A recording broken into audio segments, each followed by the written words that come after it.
NFL wildcard weekend betting breakdown. We've got 14 teams in the playoffs looking to peak at the right time, and I'm looking to do the same right here on this show.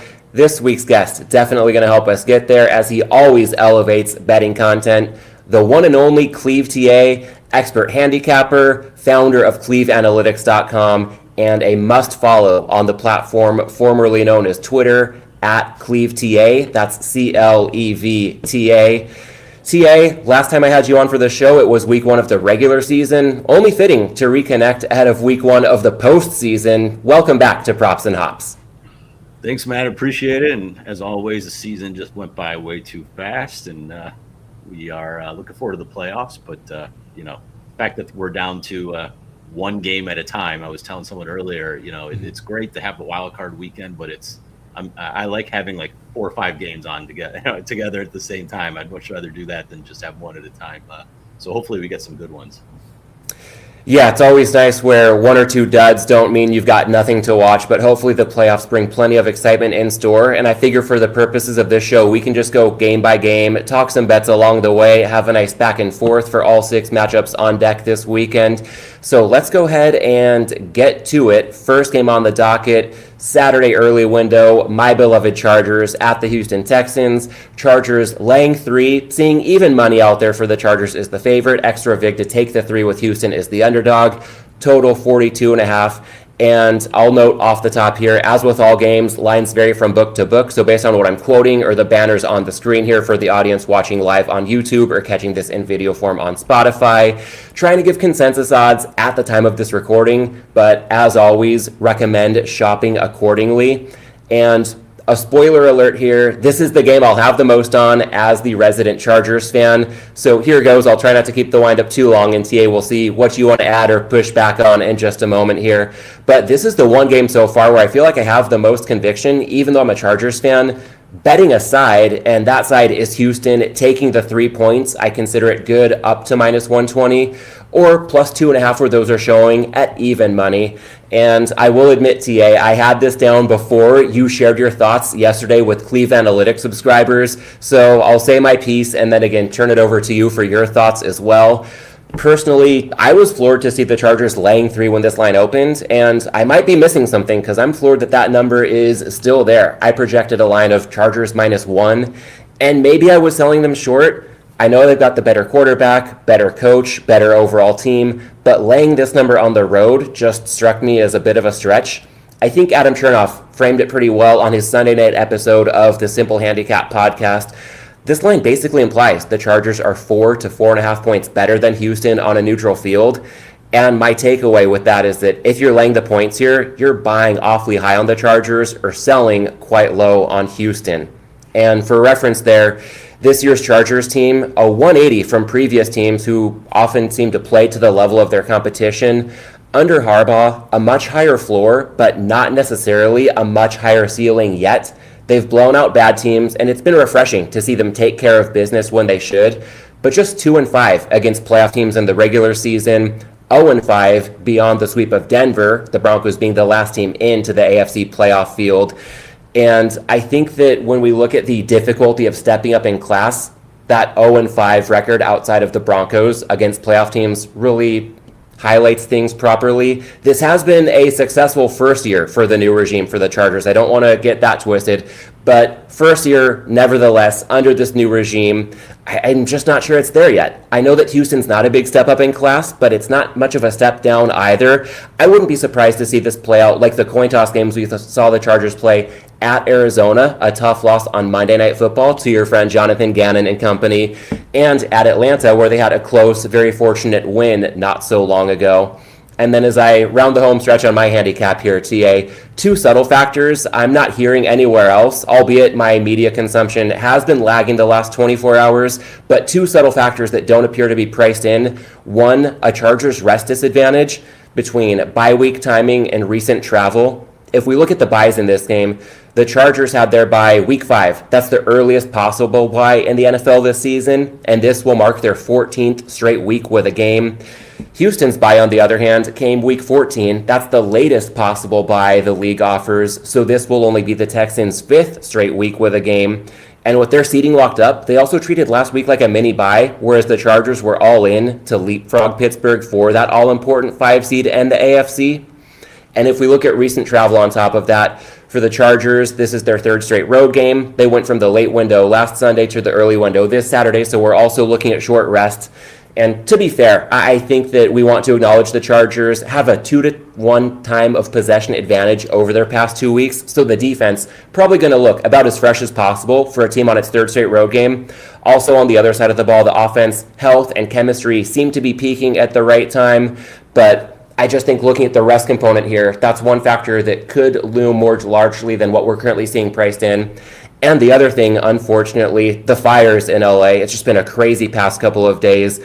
I struggle to see how, at the very least, the winds haven't disrupted practice and just the fires from a lifestyle standpoint. As you might be able to tell by my audio or my background for those, again, catching this on YouTube or in video form in Spotify, I evacuated LA today. I'm hesitant to say a Harbaugh team is going to be distracted for a playoff game, but it's almost impossible for me to believe they won't be disrupted in some way in their prep this week. Same will apply for the Rams when we get to that game later.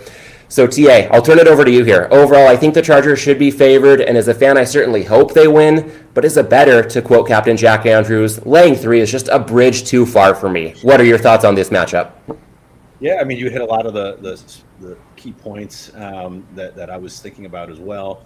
I got the 3 minus 115 yesterday. Like I said, up to 120 is good. I think with you mentioned the short rest and 3 straight road games. I did look that up because I'm curious, and the sample sizes are small, but since 2000, teams are 13-16 against the spread in wild card weekend, playing their third straight road game, and then 3-8 ATS on short rest. So again, small sample size, but I think if you just kind of step back and think about it this late in the season, especially when you haven't had a bye week since week 5. And you flew all the way across country on a Saturday to New England, fly back. Obviously Las Vegas is a shorter trip, but still had to do that. You went full out to win that game to get the better opponent, and then now you're going to fly again with the difficult circumstances. So all those things, I think, are kind of cherry on top, in my opinion. But really, like you said, just from a rating perspective, Houston has not been playing well. There's no doubt about it. They lost those 2 games prior to last week to Kansas City and Baltimore. But let's be honest, I mean, it's Kansas City and Baltimore. You're talking about 2 of the, the best team in the NFL, probably in the Ravens and Kansas City. And if you think about, they were in Kansas City just 3 weeks ago. I think that line closed 3, right? So this is the same exact line at home against a much worse Chargers team than the Chiefs. So it just doesn't. I understand ratings have adjusted, without Tank Dell and just the way they're playing, but I think it's just like you said, it's probably a 1.5 too high. Should be Chargers just like a point and a half, I think is about right. You're getting obviously on the key number of 3. If this, if you're watching this late, or if you don't get the number in time and it does go down to 2.5, I do think it's Teaser.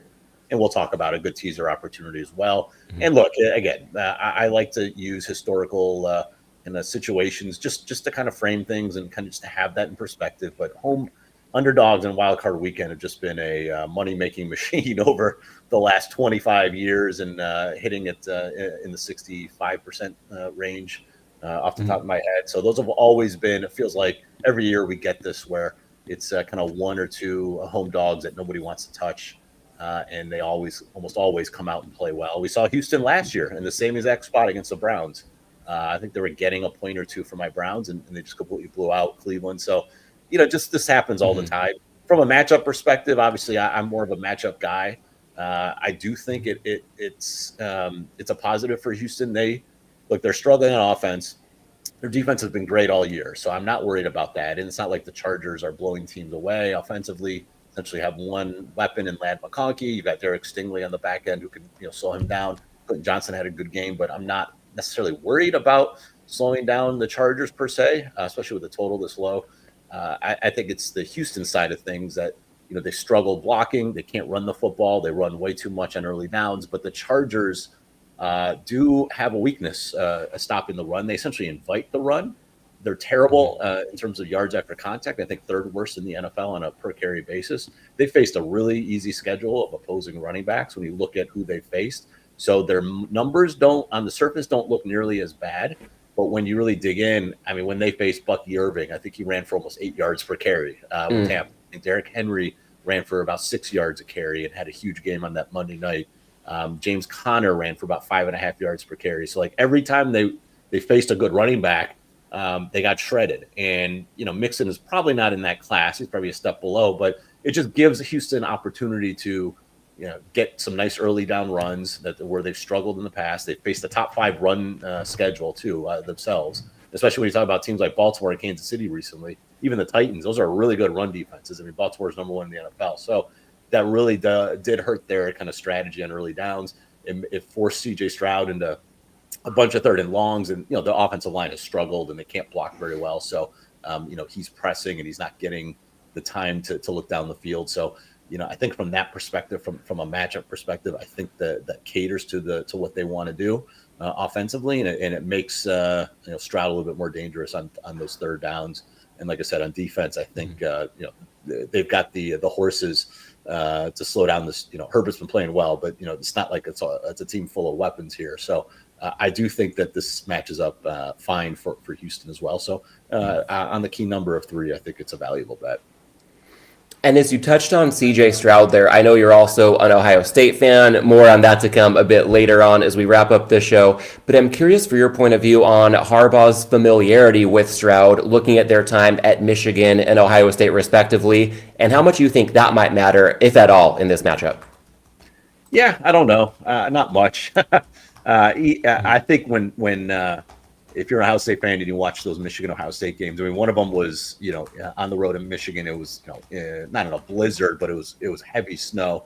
That was just kind of a tough opportunity. He played pretty well in that game, from what I recall. And then at home the next year, Ohio State was a much better team, but that was really more of a play calling situation. That's why Ryan Day gets a lot of heat against Michigan. He tightens up and he goes, instead of going, getting his playmakers the ball down the field, he was throwing horizontally and just wasn't letting C.J. Stroud rip it. And then when they lost that game, they got into the playoff against Georgia, and he just kind of let it loose. And you saw what Stroud did against that great Georgia defense. So everyone was like, well, why didn't you do that against Michigan? So I think it was more of a play calling thing more than anything when it came to Stroud versus Michigan and Harbaugh.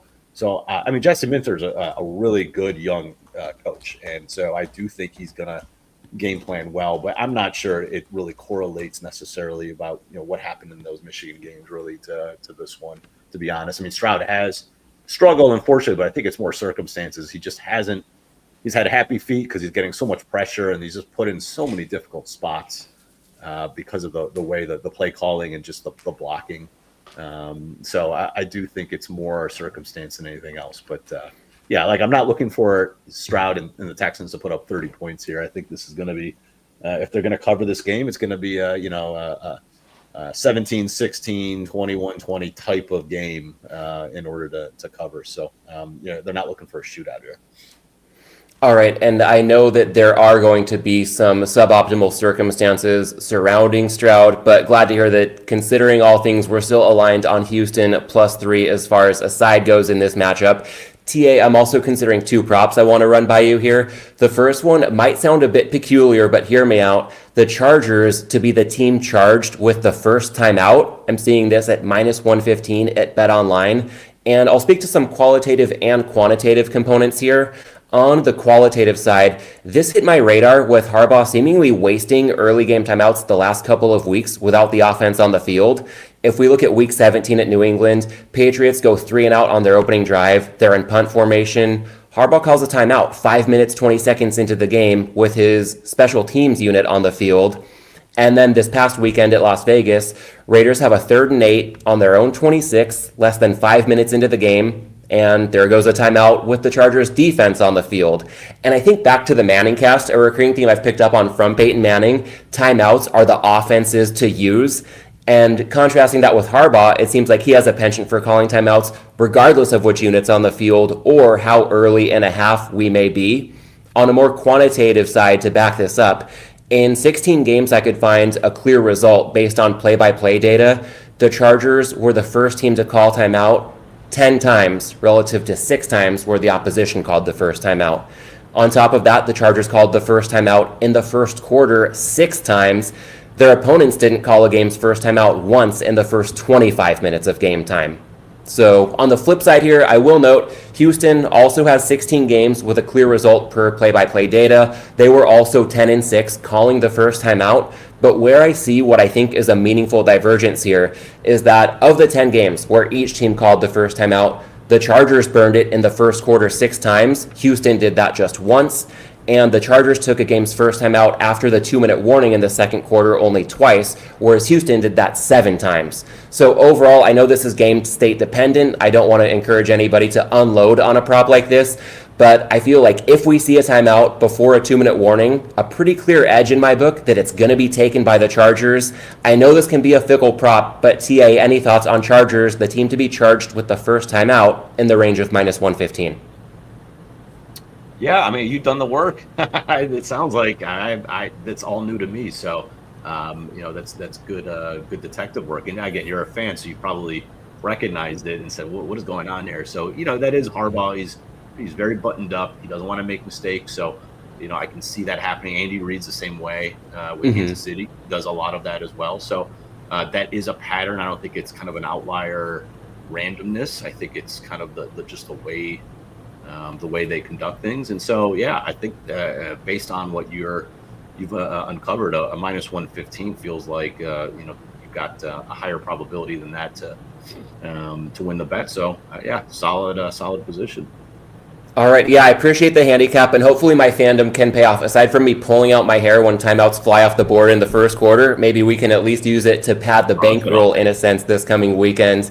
And yeah, speaking of some of Harbaugh's tendencies, a second prop I have in mind, something in the realm of field goals over. I think there are 4 specific angles of attack I'll mention in a bit, but just to lay the groundwork here, similar to the first prop, this can be a little bit fickle based on game state, but I don't think it necessarily means we can't overcome the VIG. I didn't realize until I was prepping for this episode that the Chargers were number 3 in the NFL this season with 2.3 made field goals per game.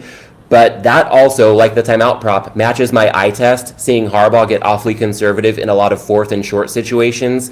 Last week, the Chargers had a 4th and goal from the 2, and they took a 20-yard field goal instead of going for it, and that was not out of character for Harbaugh this season. There were back-to-back games in November where he took 19 and 21-yard chip shots, and the Chargers beat writer of The Athletic, Daniel Popper, had a Sunday episode of his show Hops with Pop, which, by the way, makes him sound like an ideal future guest for this show. He outlined 2 schools of thought. One, kind of the Dan Campbell press your edge philosophy, and 2 was more the Harbaugh old school reduce variance philosophy. And that especially comes out when you have a talent advantage and don't want to risk giving the opponent an opening. The Chargers will have a talent advantage in Houston. And beyond Harbaugh's conservative approach, they've got a great kicker. Cameron Dicker can probably hit from 60-plus yards if a situation calls for it. And for good measure, looking beyond the Chargers here, Houston ranked 5th in the league with 2.1 made field goals per game, and we should see nice settings in the Dome in Houston. So TA, let me know if any of these 4 potential bets sound interesting to you. One would be over 3.5 field goals in the game, -105 at DraftKings. That would be both teams combined, of course, making more than 3 field goals in this matchup. Another option, Chargers over 1.5 field goals, -139 at BetOnline. Houston over 1.5 field goals, -132 at BetOnline, or Cameron Dicker over 7.5 points, -113 at FanDuel, also seeing -115 at DraftKings as well as offshore. Between those angles and the handicap, does anything catch your interest there? I'd have to think about it, to be honest. It threw a lot of numbers at me, but I will say the Chargers, one thing the Chargers do very well is they're very good at not allowing touchdowns in the red zone, number 1 in the NFL. With lowest red zone TD rate. And so, we talked about Houston is struggling generally on offense. And so, they don't have the greatest red zone offense in the NFL. I think 5th lowest or 5th worst. So I do think, Houston from their end, they can certainly hit their field goal mark. But I think the combination of 2, because when you do consider how conservative Harbaugh is, and you're right, and the fact that, it's a playoff game, they're not going to I don't think he's going to take a ton of chances. So I do think the combined was 2.5 or 3.5. What was it? So the combined is 3.5, and I know that's a huge difference versus the 2.5. The silver lining may be that we're looking at reduced VIG there, -105 VIG attached to over 3.5 field goals from both teams combined. Yeah. Yeah, I mean, I don't typically bet field goal props, so I'm not the Mhm. expert on this one, but I do think, it's a sound way of thinking. And just like I said, the combination of Houston can move the ball, but they bog down in the red zone, and the same thing with the Chargers. And this is they face a pretty easy schedule, so I do think, like I said, they're going to run the ball more, so it may just kind of lend itself to kind of getting bogged down and kicking a bunch of field goals. And Fairbairn's a good kicker, and it's obviously indoors, so all those things help from from a made field goal standpoint. So I think the combined field goal might be the best route at that reduced vig. All right, well, we've got a side we're aligned on and some good food for thought on two props as well. 21 minutes into this show, we are going to move on, and we'll pick up the pace in a major way because as a Chargers fan, that was most of the intel I had to bring to the table. So, TA, let's go ahead and pivot to the nightcap on Saturday. Pittsburgh at Baltimore. Ravens laying 9.5, total 43.5. And I'm going to bet that as the resident AFC North fan on this show, you're going to have a lot more than me on this game. As a starting point, I'll put out there that Ravens wide receiver Zay Flowers looks to be trending toward missing. Didn't practice yesterday. Check me if I'm wrong, but I think he missed practice again today. How does that inform your approach of round 3 this season of Steelers-Ravens? Yeah, this is probably the game that I have the least opinion on. It's obviously a big number, and it's definitely inflated versus what we've seen in their first 2 games. The first matchup, in Baltimore or in Pittsburgh, the Steelers, with their typical voodoo magic, somehow won that game, not doing much on offense at all. It was a low-scoring game. I think that closed Ravens -3.5 in Pittsburgh, and then obviously just a couple, 2 weeks ago, they closed I think 7.5, and that was without George Pickens, and obviously Baltimore had Zay Flowers. So, to get this all the way up to 9.5, 10, I do think is high. I certainly wouldn't lay it, I don't think, at this point with Baltimore. But the way that Pittsburgh is playing offensively, especially, it's just been, it's all Russell Wilson kind of moonball or nothing. And it's just the way, I mean, Pickens is not playing well. He's dropping the ball. I thought he was awful against Cincinnati. He continually, gets these personal foul mistakes. Like, it's just not working. And they can't run the ball against Baltimore. Probably the best run defense in the NFL. So, their path to success is not great. But at the same time, it is a lot of points. It's a rivalry game. And when you get the third game, typically you get lower scoring. I know this total got knocked down a lot from like 46 to 43.5. So, you don't expect it to be a shootout. It's going to be cold Saturday night. So, all those things would lend itself to taking the points, but I just don't feel comfortable. I think Baltimore is the best team in the NFL, and the way their defense has been playing.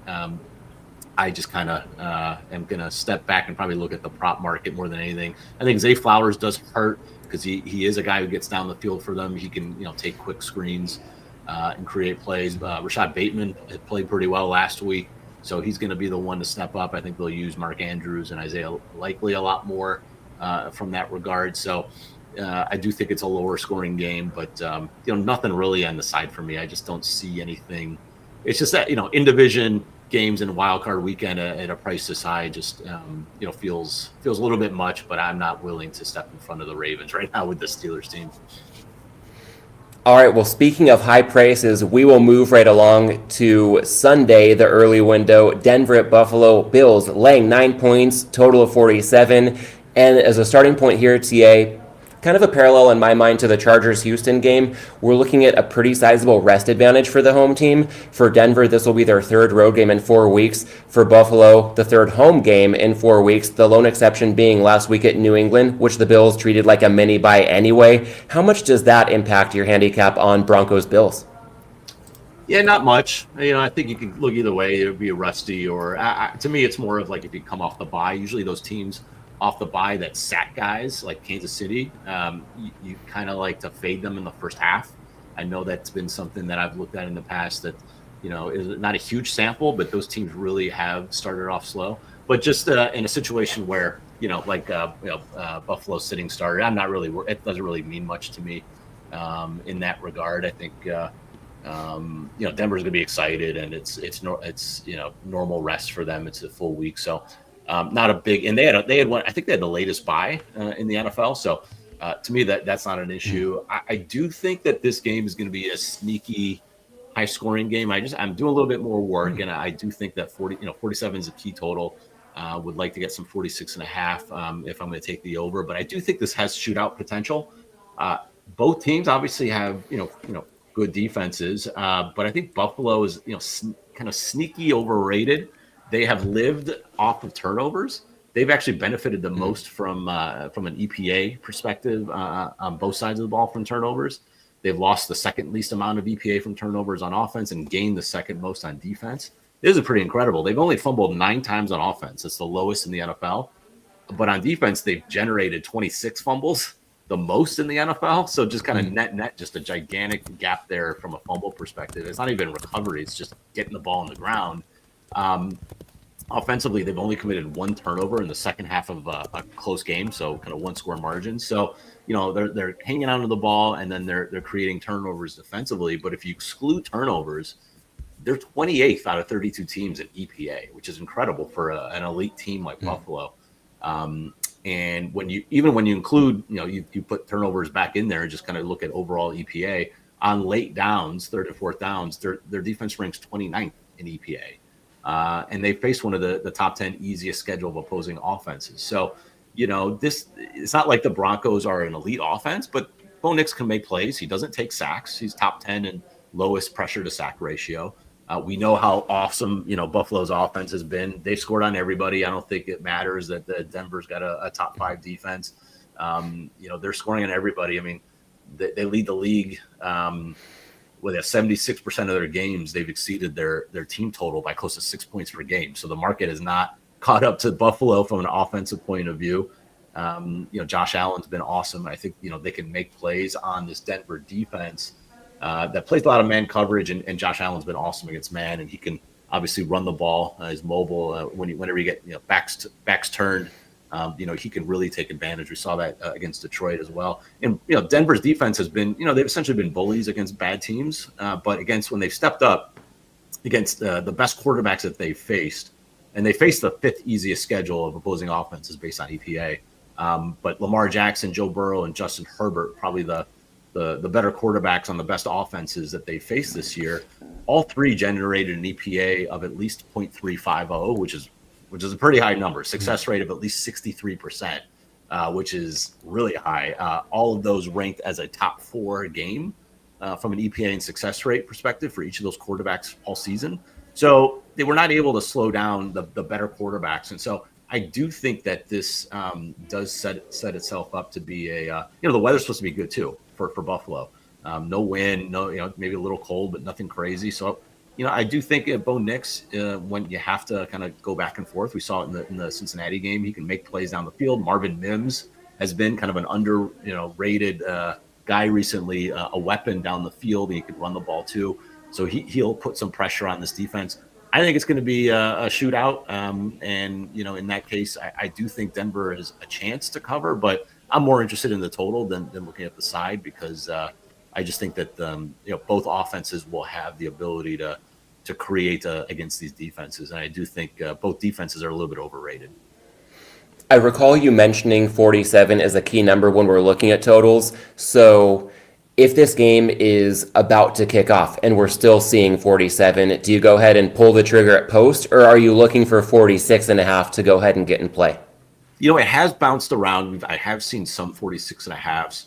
Like I said, I'm doing a little bit more work, and I want to get closer to game time from a weather perspective. Just want to make sure there's nothing, again, in Buffalo, you never know.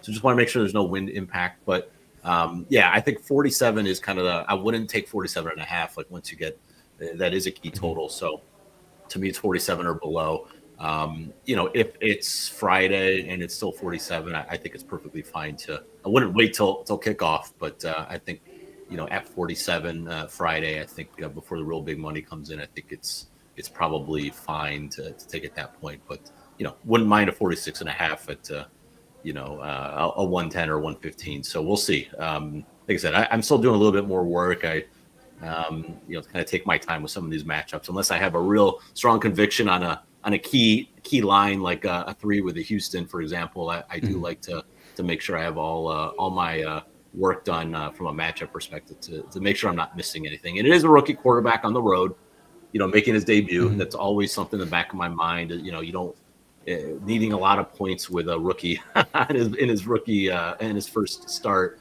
is not necessarily what you want to always be in. So just want to make sure that the matchup makes sense on that end. That's 3 AFC games in the books, and that means we've got 3 NFC games to get to, and that picks up Sunday in the afternoon window, Green Bay at Philadelphia, Eagles laying 4.5, total 45.5. And we've got some uncertainty at quarterback for both teams here. Jordan Love's throwing elbow, Jalen Hurts coming off a concussion. Now, I fully expect both guys to play, just not sure how close to 100% they're going to be. The Packers also missing wide receiver Christian Watson. TA, this game has maybe as many injury question marks as any when it comes to key players involved. How does that influence your handicap on Packers-Eagles? Yeah, we'll say at least we know on the Packers end that Malik Willis has been really impressive this year when he's had to step in. So, worst case, you get stuck with, a Malik Willis game. And actually, if Jordan Love was announced out and this line probably gets to 7.5, that might actually be more attractive with Malik Willis at 7.5 than an injured Jordan Love at 4.5, right? I'd almost rather have that given the two scenarios. And quite frankly, in doing my work on Green Bay, I haven't taken a ton of their games this year, but they are the most run heavy team in the NFL, even in neutral game spots. They don't trust Jordan Love. Like, they are running the ball a ton. And we saw it if you watch that Minnesota game. I was surprised. It kept running the ball early and often. Josh Jacobs has been fine, but he's not necessarily the most explosive running back. And they just kept running the ball even when they were trailing. And so it's like, all right, when are you going to open this up? So I am a little concerned if you're a Packers fan that, they're not letting Love throw the ball down the field as much. I mean, he is kind of a boomer bust quarterback. He's number 1 in the NFL in explosive pass rate, but I think he's only like 16th from a success rate point of view. Yeah, he hasn't graded out well at all by PFF. So maybe there's something there in the negative. So I do think I'm not on the side, but I do think if Jordan Love was somehow announced out and we could get a couple points of value on Green Bay, I do think Malik Willis can make plays. I do think that the drop off maybe is not as severe as we would think from Love to Willis, so it might offer some value. But for now, I'm not really looking to do anything. I think I'm not really worried that Jalen Hurts is going to miss this game. I think it's more procedural from a concussion protocol standpoint because he didn't practice last week because he wasn't going to play. So, I think that's more procedural than anything. But, guys, their first game off of concussions have historically not been have shown a little bit of rust. I don't know if it's them being more cautious. Maybe he'll be cautious when it comes to things like the tush push, whatever. But for whatever reason, they just haven't been as successful from an offensive standpoint. So, a lot of question marks. But for me, I'm just kind of gonna stand back for now and just kind of see how things play out in the next couple of days. And then, if both are trending to play and no problems, and it looks like Jordan Love's throwing at practice and, no issues, I do think that there's a little bit of value on Green Bay. They, it's been well documented that they struggled against all of their losses that come against, for the most part, against playoff teams, against, obviously week 18 against Chicago, but they haven't been blown out really. It was like one game against Detroit at home in that kind of rainstorm. They lost by double digits, but outside of that, every game has been close, and they do have the capabilities to come back late. So, I do think that once you get over a field goal, there could be a little bit of value there, but, no conviction for me on this game for now. I think the missing Christian Watson's a big deal. He's the one who can get down the field and be explosive. The rest of their guys, I'm not sure how much separation you'll get against these top corners for Philly. So, they're going to have to manufacture some plays to get guys open. I did initially think the under was the play. I know it got hit initially right away, so maybe not as much value. But a first half under could be a possibility, just with the Love injury, and then maybe Jalen Hurts being cautious, and just Philly's kind of slow starter anyway. So that is one maybe an angle that I'll think about. But again, from a side perspective, nothing right now. A lot of offensive injury issues to sort through there, reading some tea leaves as kickoff approaches for Green Bay, Philadelphia. And in the next NFC game, I thought we would have some defensive questions as far as Tampa Bay was concerned, but that might not be the case so much. We're looking at Washington, Tampa Bay, Bucks laying 3, total of 50. And looking at Tampa's secondary, last week they were without cornerback Jamel Dean, as well as safeties Antoine Winfield and Jordan Whitehead. Safety Mike Edwards also left the game early, but reportedly should be good to go this week. So rather than belabor the point with Bucks defensive injuries, which are trending up, I would say, based on their first practice report of the week, I think we might want to look at this as possibly a step up in class for their defense. Adam Chernoff on the Simple Handicap noted opposing quarterbacks with multiple pass attempts against the Bucks since their Week 11 bye. Tommy DeVito, Bryce Young, Aiden O'Connell, Desmond Ridder, Justin Herbert, Cooper Rush, Spencer Rattler. Herbert's playing at an elite level right now, but he was clearly hobbled by injury in that Week 15 matchup the Bucks had with the Chargers. Bryce Young has shown significant improvement since regaining the starter's role in Carolina.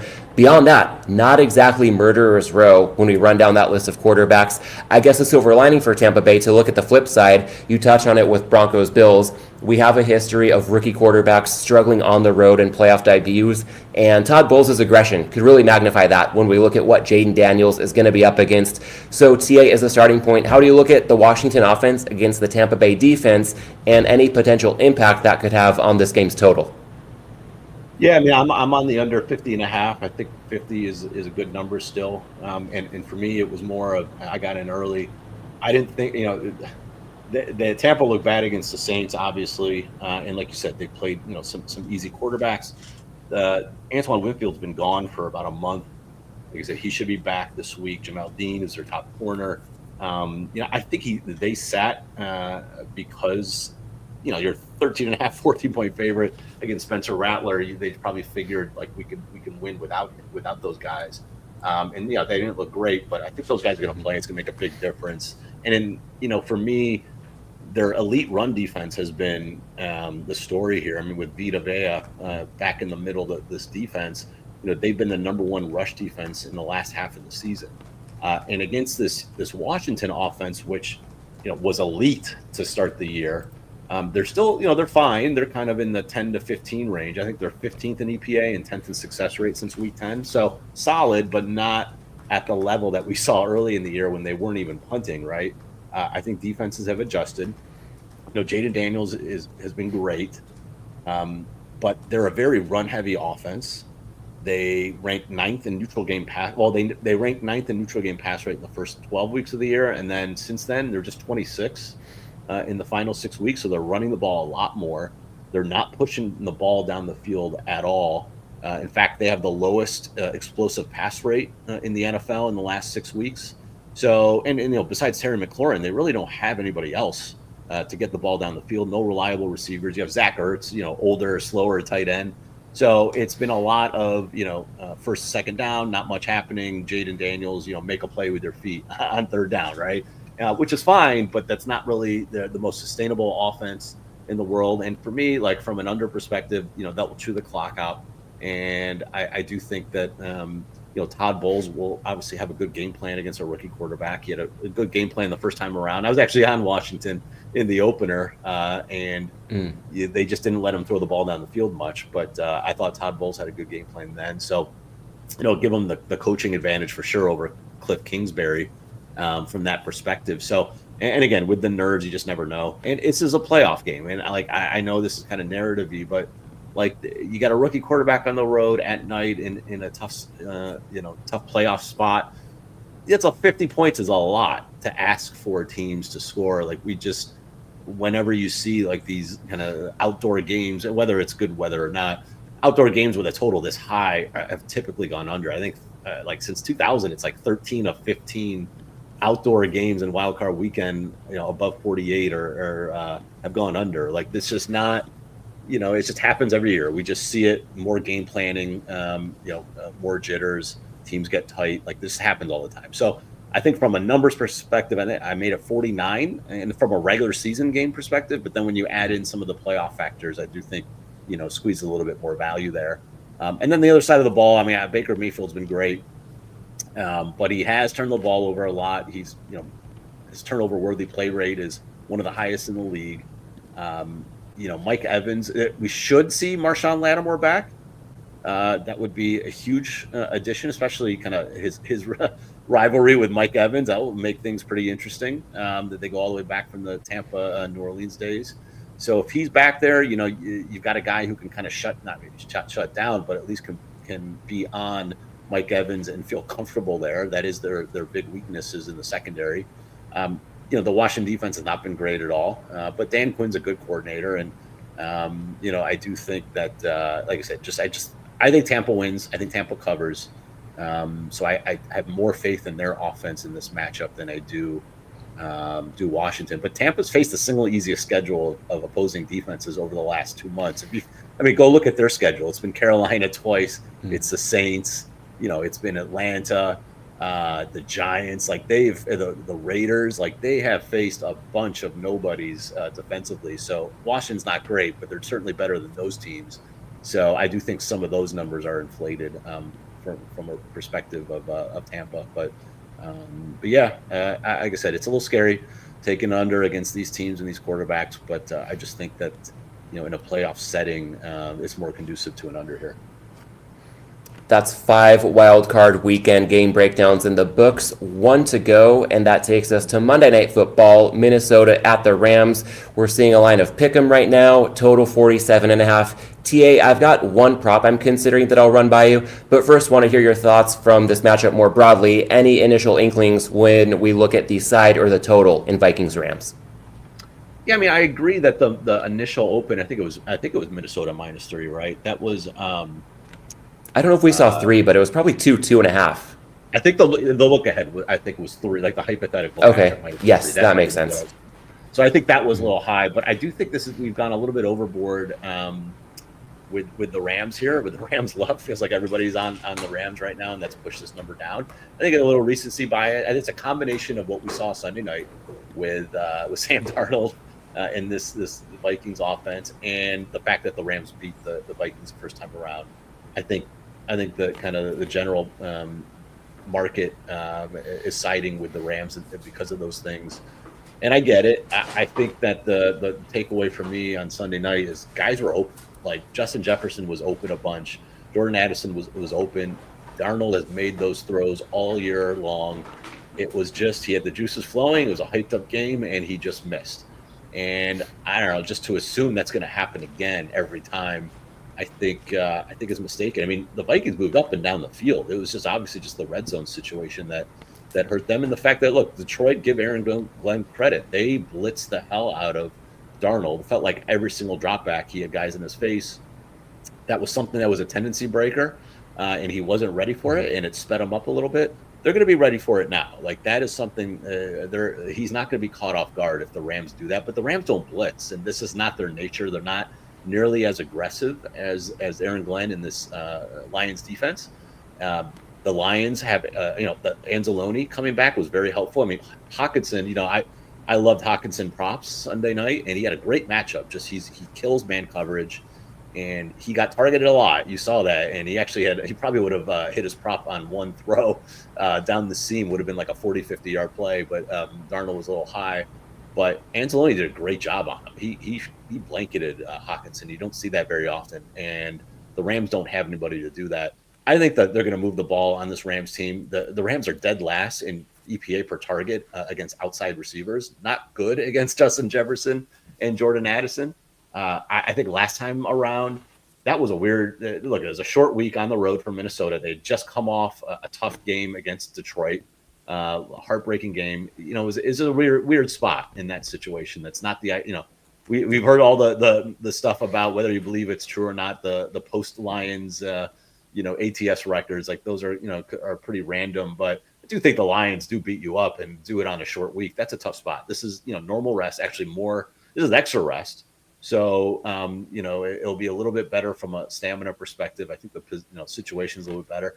You get these rematches in the playoffs when they're non-division rematches, and it's always that the team that won first they're not going to change anything, right? They're just going to do the same thing that they did the first time around. It makes sense. But then it's up to the coaching staff of the Vikings to make the adjustments, and that's usually a positive on their end. So, it's amazing. Brian Flores, really obviously a heavy blitz strategy defensively, the heaviest blitz team in the NFL. He blitzed Stafford a ton, and Stafford was awesome against the blitz. I couldn't believe this. I went back and looked. They blitzed him, I think, 13 times, 14 times. They did not get a single pressure on any one of those blitzes against Stafford, which is that's mind-boggling. I mean, to blitz that many times and you don't even record a pressure. So I do think they did a great job of game planning away from some of those blitzes, and with kind of they got the ball out of Stafford's hands real quick. But I think Flores is going to adjust there. And like, if you watch that game, I mean, Stafford was perfect. Like, he made no mistakes. He was on the money on every throw. That's really hard to replicate again. And the last 3 games that we saw from the Rams, I think they scored 1 first half TD in those games. And I don't think they scored more than 18 points in any one of those last 3 games. They weren't against really good defenses. You're talking about the Niners that were all beat up. You're talking about the Jets, who essentially quit. And then I think the last game against the Cardinals, who were out of the playoffs. Not a great defense either. And they couldn't generate much offense at all. So I don't know if there's something going on there.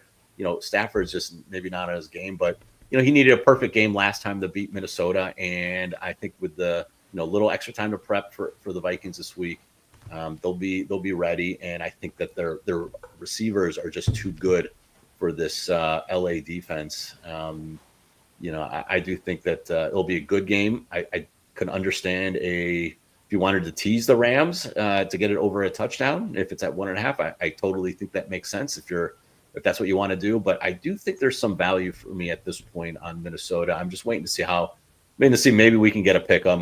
Maybe I'll be greedy. There's not really a huge difference, right, between 1.5 and 2.5. So might as well wait and see if we can get a pick 'em. But I probably will end up being on Minnesota when it's all said and done. And I did see, but by the way, before we got on air, there was a statement about how with all the fires going on, that if there is a contingency plan, that this could get played in Arizona. So obviously, I don't know if the line moved because of that. I haven't checked, but even just weighing a 20-25% chance of that happening, obviously not like the Rams have a huge home field, but that could add a little bit more value and some optionality too if you hit that now. So that will be interesting to see if that comes to fruition. But again, the distractions as well, not something that's a positive for the Rams. Yeah, and I'd have to think if this gets moved to Arizona, any bets made prior to the relocation would be void. So I don't know if any line movement would fully be reflected there. You're right. But I do like that you led with a bit on Sam Darnold and spoke to Vikings coaching adjustments, because the prop I wanted to run by you would be Darnold over 22.5 completions. I last saw a consensus price of -115 attached to that number. And the downside here was on full display, and that erratic Sunday night performance. He may be seeing ghosts again. But when I think about the upside, we saw Detroit bring relentless pressure and Minnesota get criticized for slow developing route concepts. I think the natural adjustment for Kevin O'Connell and company would be quicker, shorter passes. And maybe this could counter a Rams attempt defensively to follow the Lions' successful blueprint last week. TA, any thoughts briefly on Darnold possibly going over 22.5 completions in this one? I think that's a great bet. I'm just looking at my numbers now. Again, I haven't dug into the props yet, but Minnesota is one of the most pass-happy teams in the NFL. Now, maybe they dial it back a little bit after what happened last week, but I don't think so. I think that's Kevin O'Connell's nature. They were heading into their number 2 in neutral game pass rate. And so I can see, I don't know what he did the first time around. I'd be curious to see, but they throw a lot. They throw in the 70% range in neutral game spots. So I think he'll get up a lot of attempts. But like you said, I do think there'll be some level of adjustment, more screens. I don't think they're totally going to get away from the fact that, when they get the ball down the field, like, they're really tough to stop, right, with those receivers. And it is pretty impactful. And Darnold's been great on those deep balls. So I don't think they totally want to get away from it. But I do think you're right. Like, if the Rams do start to be a heavy blitz team, adjusting, dumping the ball off, and more quicker throws could be in order. But even if they don't, I mean, based on my numbers, like, I have them, I am about close to 40 attempts. So a 22 completions would be looks like that's a good number. So, I do think that makes some sense. All right, well, that we will tie a bow on a high note around our wild card weekend rundown of games 1 through 6. I know we're up against the clock looking at a hard stop in a few minutes here, so TA, maybe we can do a couple minutes on teasers, then a couple minutes on some pillars of the show to get us on our way. I was going to dive into your penchant for hitting long-term outcomes. I think that warrants a deeper discussion. Maybe next time I have you on, we'll carve out time for that, perhaps in the offseason when we're looking ahead to the season to come and maybe some actionable angles people can take at that point. But looking at the task at hand, teasers on wildcard weekend, I'm going to take a quick moment to run through 3 scenarios I like, then I'll be curious for any of your thoughts as well. First up, the shoe-in for me at this stage is a 2-team 7-point teaser, Baltimore -2.5, paired with Buffalo -2. The downside here in my book is that we're paying 10 cents more than we need to get Buffalo down through 3. We could do that in a 6.5-point teaser, not paying for 7 points. That's offset by my willingness here to lay up to -150 on this teaser, and 7-point teasers can be found for -130 and -140 fairly widely. My rationale for paying a premium here, if we look at a moneyline parlay on the Bills and Ravens as heavy favorites this weekend, that's going to charge about -230. So while it's possible that one or both teams win their games outright without covering the teaser, we are betting on a very similar outcome at a significant discount for 2 vastly superior teams at home needing to do little more than win their games outright.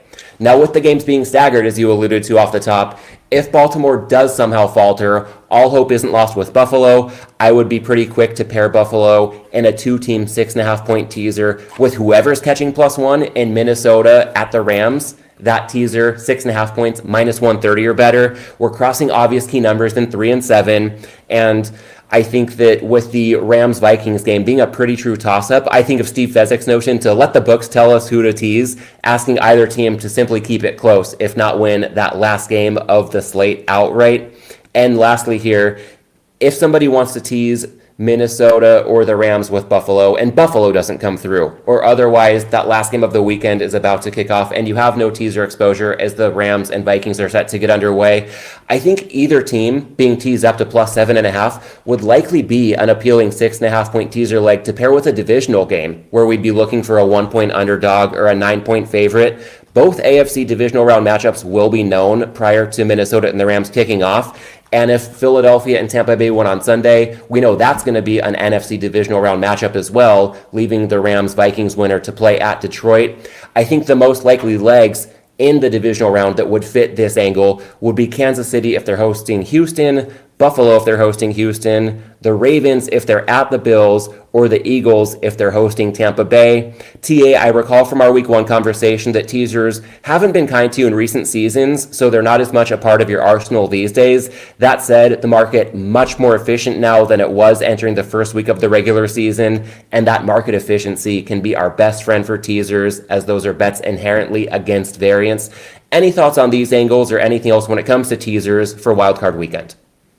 Yeah, I mean, I don't think you can go wrong teasing, the Bills and the Ravens under a field goal, even a little extra juice. I have no problems with that. It's a much more attractive, like I said, than the money line parlay. I actually do think that a little more risk, but I think that the Texans, like I said, if it's at 2.5, getting them up through the 3 and the 7 is also attractive. For whatever it's worth, these home dogs in the long teaser range in any playoff round since 2013 of 14 home dogs have covered a 6-point teaser, just for whatever it's worth. Generally home dogs are good, especially when you have a good quarterback like CJ Stroud. It's not like you got this isn't a Brian Hoyer Texans or some rookie quarterback you've never started in the NFL. Like I feel a lot more comfortable, and it's a low total. So I do think that the Texans are a good option as well. But I think that you're looking at it the right way with Baltimore and Buffalo. So yeah, I looked at it too. I just like I said, teasers have not been that kind to me. So I just kind of laid off unless it's one that like a Kansas City by the as an underdog in a long teaser situation is very attractive to me, and maybe we'll get that in the AFC title game. Who knows? But I think you're doing it right. All right, well, TA, I know we are at the top of the hour, just a bit past it, in fact, so I'll go ahead and kill the hops segment this week. Call it Dry January for props and hops. Maybe we'll be able to reinstitute it before month's end. I have two young kids, Matt. I don't have much time for hops, unfortunately. So those days are kind of behind me. Me and my wife had a nice New Year's, but I had a couple Great Lakes Christmas ales, if you've ever heard Nice. that. Yeah, so we get those every year. It only takes like 2 of those for me, so anymore. So my hops, unfortunately, is I'm out of the game for a little bit on that, and maybe when the kids get a little older and we get to go out a little bit more. But unfortunately, I'm probably not the best guy to ask anymore on the hop side of things. All good. I've actually been to Great Lakes, so we got a good brew recommendation from you and about 30 seconds on the hops, which is more than I thought we could squeeze in at the end here. So I will take that and run with it. NTA, finally, as a makeshift Malinsky minute to take us home here, I don't want to overlook what you're doing at cleveanalytics.com or your rooting interest in the Buckeyes as a college football fan as well. So any parting words when it comes to what people might want to consider getting on board for your playoff run over at cleveanalytics.com, and or your rooting interest in the Buckeyes as the college football season nears the finish line as well? Yeah, rooting for my Buckeyes. Disappointed against Michigan, but all I need is a national title, and it's all good from there. They're clearly the more talented team. I think the Lions will play it against Texas, but I'm not willing to step in. I wouldn't fade them anyway. But for non-Ohio State people, I'm not sure it's worth stepping in front of that train. They're just, when they're on, they can blow out anybody. So I do have a Notre Dame future 10-1 prior to the playoff because I thought that their path would be much easier with the Georgia quarterback situation. It seems like it's come to fruition. So that would be a really nice Ohio State Notre Dame matchup, and I got a nice emotional hedge with my future ticket on Notre Dame if it got to that point. So looking forward to that. But yeah, I appreciate it. Yeah, you jumped on board this year as a subscriber. Hopefully, it's been additive. Oh yeah. Not a I try to tell people it's not a tout site. I give out what I'm betting just for transparency, and so it aligns with I write up every game. Obviously, the ones I have a bet on, I have a stronger opinion on, and write a little bit more on. But you can get different angles and nuggets. I think by checking those out. So they'll do those through the playoffs. We have a DFS section. I actually hit a pretty big $20,000 score a couple of weeks ago in DFS, and wow. I had a couple of people tell me they just every week that they use some of the sleepers and value players that I put on there, and they won some big money. So end of the year was good from that regard. So hopefully we get that still going in the playoffs, and also we'll toss in. I've got for people that do kind of fantasy playoff long fantasy lineups. My analyst and I created an optimizer that we use for our Survivor tool for people that can optimize lineups if they want to go down that route. So that's available too. So a whole bunch of stuff.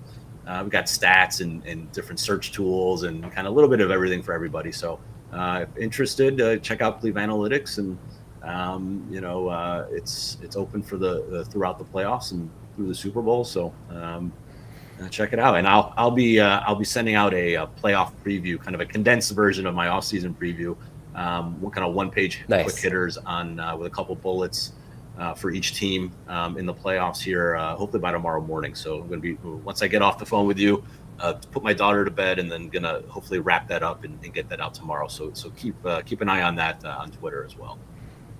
All right, love having that to look forward to. I'll let you get to it, but I've got to underscore your point about the information beyond the picks themselves. The level of analysis is staggering. I struggle to recommend it highly enough. And the Survivor tool was an absolute lifeline for me this season. My wife and I gave Circa Survivor, we gave it a shot for the first time this season, and we made it to week 5, which sounds pretty unimpressive considering that was months ago at this point, but that actually had us in the final couple percent, I believe, of entries left. And your information was a big part of our decision-making process each week. So just about any type of betting market, any type of information you could want, cleveanalytics.com, very comprehensive at having that covered. So to the audience, I want to thank you for tuning in. Highly recommend checking out TA's work over at cleveanalytics.com. Follow him on Twitter at CleveTA. I'll be back with another guest next week to break down the divisional rounds. In the meantime, TA, thanks as always for the time and insight. Best of luck to your beloved Buckeyes on Friday and throughout Wildcard Weekend in the NFL. Thanks, man. Appreciate it.